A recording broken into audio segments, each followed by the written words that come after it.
Would you like to double your net worth in 5 years? I'm going to tell you a real story to illustrate how you actually can do that. Hey everyone, I'm Andrew. I'm a CFA charter holder and CFP professional who has been working with ultra high net worth and high net worth investors for many, many years.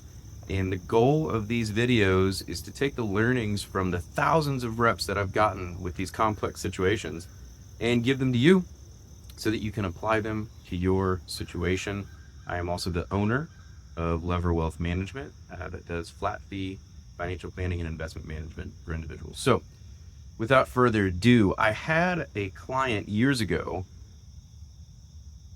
who had a business that they owned. And this particular business was very illiquid. So it didn't have a ready market for the normal roll up into a private equity firm. Not a great sale situation to the next generation. Next generation wasn't really interested in the business. And they had gone down the line of essentially saying, I'm kind of done here before engaging with us. So anywho, they sell the business and come to us and say, hey, would like to retire. And part of their agreement, usually with these deals, you'll have like a 5 to 10% holdback for a year. And sometimes you'll have to reinvest if a private equity firm buys you, because they'll roll you up with other companies. And so there was a little reinvestment and there was a little bit of a holdback, but part of it was also a 3-year transition agreement to, try and keep the troops happy. So client comes and they say, hey, I'd really like to retire. What if I don't fulfill my 3-year contract? And the short of it was we run the plan and there's a shortage. And so again, an output of a financial plan is a function of a couple inputs. When are you going to retire? How long do you need the money? How much are you going to spend? And at what rate are you going to earn compound interest? None of these are knowable characteristics. The one that has the most control is your spending pattern.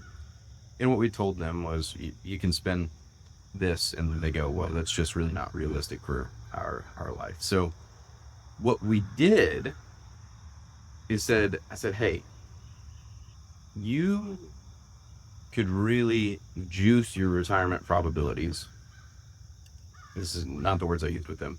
You could juice your retirement probabilities by taking these next 3 to 5 years and shoving as much money into savings as possible. And what the math is let's say you have $1 million and you earn 7% on your money, which is, I would say, a reasonable rate of return expectation. Obviously nothing's guaranteed, but you have $1 million, you expect to earn 7% on your money. The math says to end up with $2 million after 5 years, you need to save 10% of your net worth. Okay. And for those of you who are going to get out your financial calculator, technically it's 10.3% of your net worth. Okay. So I do know the math. And what this client did is they had some stock options, they had the holdback, and they were getting paid a lot of money to stay on in those couple of years. They had not saved hardly anything for retirement before that. Why? Because they were investing in the family business. That's where all of their compound return was going. And that's not bad. That's where your greatest return potential is. Education, private business you own, private business you don't own, public markets. That's the way it goes. What we did is we iterated the financial plan and their Monte Carlo and stress tested it and said, did we outperform or underperform the plan assumptions? Because you saved $100,000 in this scenario. Well, guess what? We actually earned 10% in the markets this year. Next year, we actually only earned 3%. You end up creating this, it's almost the way defined benefit plans work. This assumption matrix where you back into, did we actually need to save $500,000 or was it $450,000? And in his case, the markets had performed well. So he had to save a little bit lower of a number, but he woke up at the end of that planning period and he goes, now I have a high probability of success. Now I feel like I can confidently pull that cord.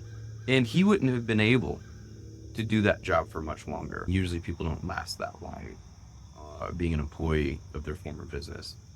And so he gutted his way through it, but he had a goal and an end date in mind. And so he was able to double his net worth within a 5-year period simply by juicing the savings.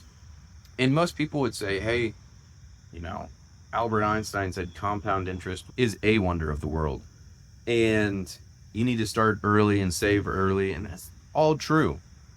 But the fact of the matter is that's not the case for everybody. Not everybody had that ability, and not everybody saved into the public markets. Some people saved and grew businesses, right? Some people couldn't save while their kids were young. And none of those things are wrong. We have stages of life, and we just have the hands that are dealt to us. And so my encouragement to you is you can juice your retirement savings. You can double your net worth by saving 10% of your net worth each year for 5 years. And that may be doable for some. It may not be doable for others, but it is a mathematical truth. If you are a person who has had to delay some of your retirement contributions, or you're in a situation like this client where you had a liquidity event, but it wasn't quite enough to ride off into the sunset, this is a good way to say, hey, I can, for a period of years, decide to take this and save it, this being the earned income, and save it towards this goal to really insulate my retirement plan. And this is what I do at Lever Wealth Management. I help clients who have had complicated events in their lives.